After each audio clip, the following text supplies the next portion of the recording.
Di sebuah desa kecil yang dikelilingi sawah hijau, tinggal seorang pemuda bernama Amar.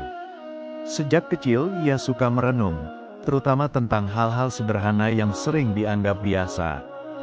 Baginya, setiap detik kehidupan menyimpan tanda-tanda kebesaran yang patut direnungkan. Pada suatu sore, sambil berjalan di pematang sawah, ia mendengar suara azan berkumandang dari masjid desa. Hatinya bergetar, menyadari betapa salat bukan sekadar rutinitas, melainkan pengingat bahwa waktu adalah nikmat yang harus dijaga. Amar mulai berpikir tentang makna gerakan salat.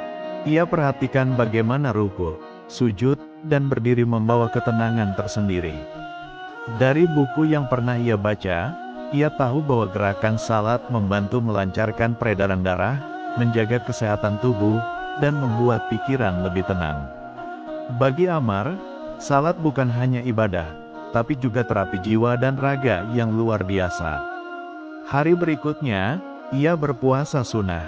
Saat menahan lapar dan dahaga, ia merasa tubuhnya lebih ringan. Malam harinya, ia membaca artikel bahwa puasa membantu memperbaiki sel-sel rusak dan membersihkan tubuh dari racun. Amar semakin yakin bahwa ibadah ini bukan hanya bentuk ketaatan, tetapi juga cara menjaga kesehatan yang penuh hikmah. Ia tersenyum, menyadari bahwa setiap ajaran agama selalu memiliki manfaat ganda. Suatu pagi, Amar menemani ayahnya bekerja di kebun. Saat hujan turun, ia teringat bahwa air hujan digambarkan sebagai rahmat yang menumbuhkan tanaman dan menghidupkan bumi. Ia melihat langsung bagaimana tanah yang kering kembali subur setelah disirami air langit.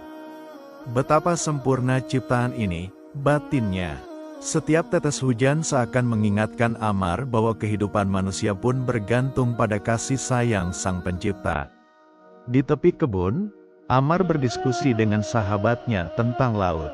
Sahabatnya bercerita bahwa ada laut yang berbeda rasa airnya, asin dan tawar, tetapi tetap tidak bercampur. Amar teringat penjelasan dalam kitab suci tentang batas laut yang tidak bisa dilampaui.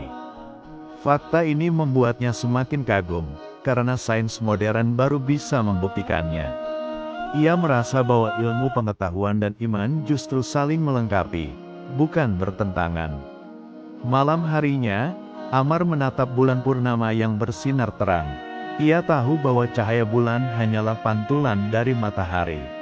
Fakta sederhana ini membuatnya semakin sadar bahwa segala sesuatu di alam saling terhubung dalam keseimbangan.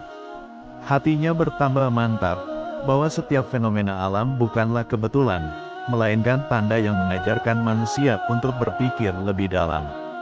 Hari berganti, Amar mendengar kajian tentang perkembangan manusia. Ia takjub saat mengetahui bahwa pendengaran terbentuk lebih dulu dibandingkan penglihatan pada janin, persis dengan urutan yang disebutkan dalam kitab suci. Hal itu membuatnya merinding, menyadari bahwa pengetahuan manusia sesungguhnya baru seujung kuku dibandingkan kebesaran Sang Pencipta. Amar juga memperhatikan hal-hal kecil dalam hidupnya. Ia ingat bahwa tersenyum kepada orang lain dihitung sebagai kebaikan. Sejak itu, ia lebih sering tersenyum kepada tetangga, dan merasakan kedamaian yang sederhana. Bahkan ilmuwan pun membuktikan bahwa senyum bisa menurunkan stres.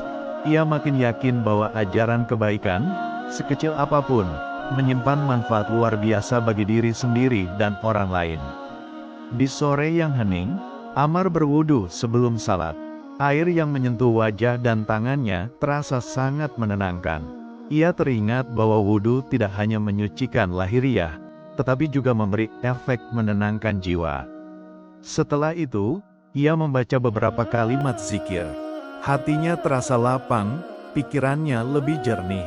Ia membayangkan bagaimana hidup akan terasa damai jika setiap orang mengingat kebaikan dengan cara yang sederhana ini.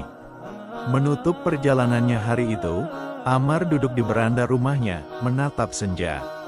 Ia merenung bahwa setiap ibadah, dari salat, puasa, wudu, hingga senyum, semuanya bukan sekadar ritual, tetapi jalan untuk memperbaiki hidup. Semakin ia belajar, semakin ia menemukan bahwa ajaran agama tidak hanya menguatkan iman, tetapi juga menyehatkan, menenangkan, dan membahagiakan.